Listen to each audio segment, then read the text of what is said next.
Assalamualaikum warahmatullahi wabarakatuh. Welcome to Semada Podcast 467.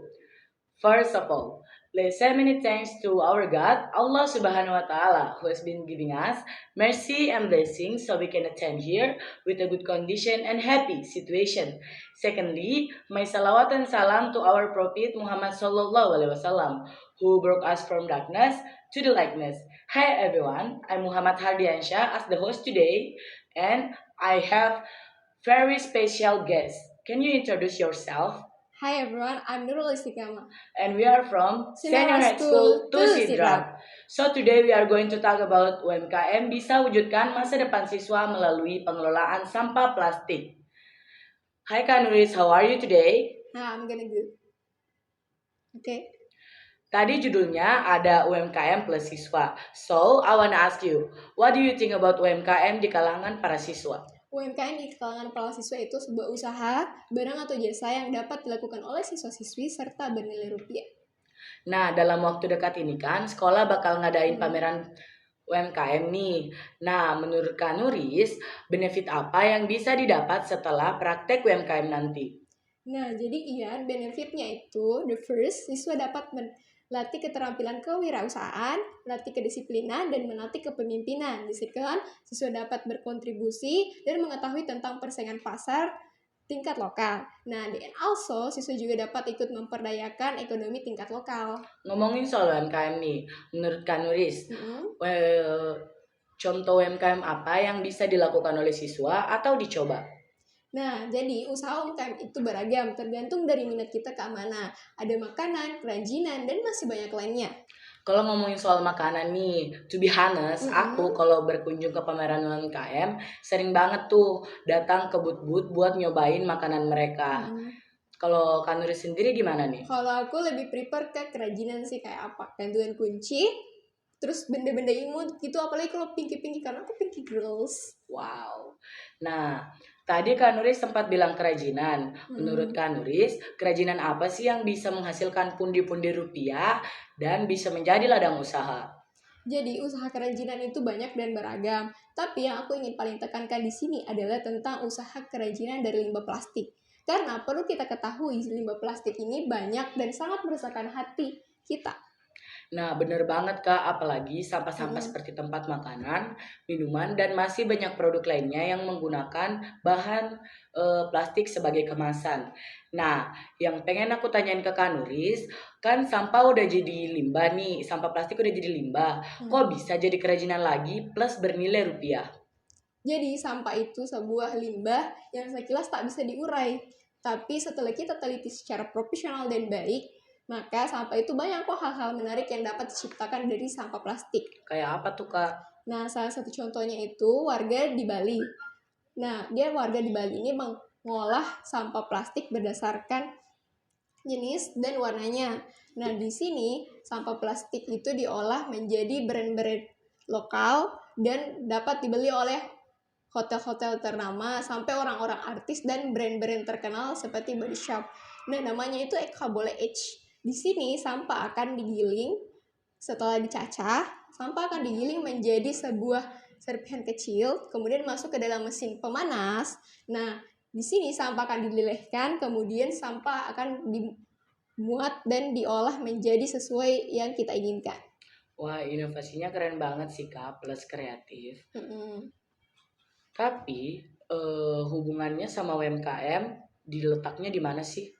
Nah, jadi letaknya di hubungan UMKM itu, kerajinan ini kan sebagai limbah. Tapi orang berpikir sebagai limbah itu akan berakhir di TPA doang. Nah, sebenarnya tidak semua sampah atau limbah itu selalu berakhir dengan TPA, apalagi sampah plastik. Dan harus kita ketahui faktanya, Indonesia dan sampah plastiknya itu, faktanya pertama itu, Indonesia sebagai penyumbang sampah plastik dalam per tahunnya itu 66 juta ton. Wow. Terus yang kedua, Indonesia sekarang kini menjadi negara kedua di dunia sebagai penyumbang sampah plastik di laut. Gimana gak tercemar tuh? Waduh, gimana dong Kak? Berarti banyak banget dong selama ini kita ngegunain sampah plastik. Bener banget. Apalagi kita harus perlu tahu banget kalau sampah plastik itu sangat sulit terurai guys. Karena sampah plastik itu membutuhkan waktu 100 sampai 500 tahun agar bisa terurai. Nah, di sini aku bakal bahas tentang bagaimana mengolah sampah plastik biar tidak langsung sampai ke TPA. Boleh dong dijelasin, Kak? Jadi, sampah plastik itu bukan hanya sekedar sampah. Seperti yang aku tekankan kembali, sampah itu bukan harus terlalu berakhir di TPA. Ya. Tapi sampah plastik itu bisa diolah. Bahkan setelah hasil olahannya itu bisa bernilai rupiah. Ya. Nah, di sini sampah plastik diolah. Nah, yang aku paling cengangkan itu warga di Bali. Wah, gimana tuh Kak warga di Nah, Bali? warga di Bali itu memanfaatkan adanya event G20. Nah, event G20 ini negara Indonesia sebagai tuan rumahnya. Ya. Nah, warga di Bali ini memanfaatkan acara itu dan membuat kerajinan yang sangat bernilai jutaan rupiah. Wow, keren banget sih. Nah, pasti kamu heran kok bisa sih bernilai jutaan rupiah, kan itu dari limbah. Iya. Jadi warga Bali ini mendaur ulang sampah plastik menjadi barang-barang mewah seperti guci-guci, asbak, dan lukisan-lukisan abstrak. Yang paling mencengangkan itu Ian. Apa tuh? Nah, karyanya dipamerkan di event G20. Dan negara-negara yang mengikuti event ini itu sangat mengacungi jempol hasil karya Indonesia. Wah, keren banget sih Kak inovasinya. Semoga masyarakat kita masih bisa sadar dan peduli akan sampah di Indonesia dan bisa mencontoh warga di Bali dengan memanfaatkan kembali sampah dan mendaur ulangnya serta bisa dipamerkan ke masyarakat luas agar masyarakat luas bisa termotivasi. Nah, fakta dari guci-guci tadi, Ian. Jadi, satu guci itu membutuhkan 320 kg sampah plastik loh. Nah, dalam waktu pengerjaan cuma 3 jam. Wow. Dan yang paling mencengangkan adalah sampah plastik semakin banyak diolah, akan juga semakin meningkatkan ekonomi dan sekaligus mengurangi sampah plastik. Nah, dari sini Indonesia sadar akan hal itu. Makanya di kurikulum Merdeka Belajar, Indonesia melaksanakan setiap hari Jumat, anak-anak akan mendapatkan proyek-proyek yang menarik. Salah satunya adalah pengolahan limbah yang ada di sekitar kita. Contohnya kayak gimana tuh Kak? Nah, kita lihat kemarin kan ada pameran karya P5 dari teman-teman kita. Nah, di situ aku banyak banget lihat pameran tas dari plastik, dari botol bekas, ada dari dompet, ada anting, gelang, sampai cincin pun ada. Ya, aku juga kemarin sempat tuh Kak lihat tas dari botol plastik, dompet, kan? dan sendal hias juga. Nah, di sekretosis aku sendiri juga punya seperti tempat sampah. Nah, tutup botol ini nanti akan disatukan untuk membentuk tempat sampah dan kemudian botolnya dimanfaatin lagi buat jadi meja. Nah, bener banget. Jadi bukan hanya sekadar sekretosis, Ian, guys. Jadi di sekolah kita guys, itu mendaur ulang semua limbah-limbah plastik. Dari mulai jaragen bekas sebagai pot bunga, botol bekas sebagai pot bunga gantung. Seperti yang ada di depan kita itu. Nah, ban kan biasanya jadi limbah doang nih. Paling juga dibakar. Nah, itu bisa dijadikan pot bunga di halaman depan kelas. Kayak kelas 10 itu kan pakai limbah pot ban tuh. Nah, jadi guys, semua limbah bahan plastik itu bukannya tidak bisa diurai, tapi kita harus teliti karena limbah itu tidak selalu harus berakhir dengan TPA. Nah, Kak Nuris punya tips gak nih buat teman-teman buat ngurangin sampah plastik?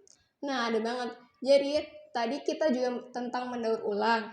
Jadi, sampah plastik itu tidak harus selalu berakhir di TPA, tapi kita bisa mendaur ulang atau recycling. Terus kita juga menggunakan wadah yang berlogo segitiga yang bernomor 5, artinya wadah itu dapat diulangkan berkali-kali. Wah, bagus banget sih ya Kak tipsnya. Aku banyak dapat pelajaran baru dari praktek UMKM ini.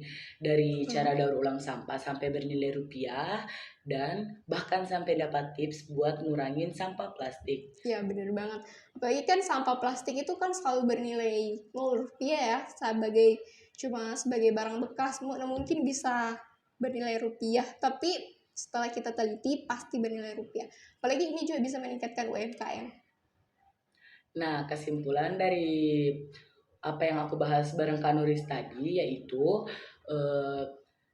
cara kita sebagai masyarakat Indonesia untuk mengurangi sampah plastik yaitu dengan mulai untuk mendaur ulang sampah plastik dengan cara recycling. Nah, kemudian warga Indonesia diharapkan mampu untuk mendaur ulang sampah agar bernilai rupiah, agar kesejahteraan ekonomi UMKM dan kebersihan lingkungan di Indonesia bergerak secara signifikan.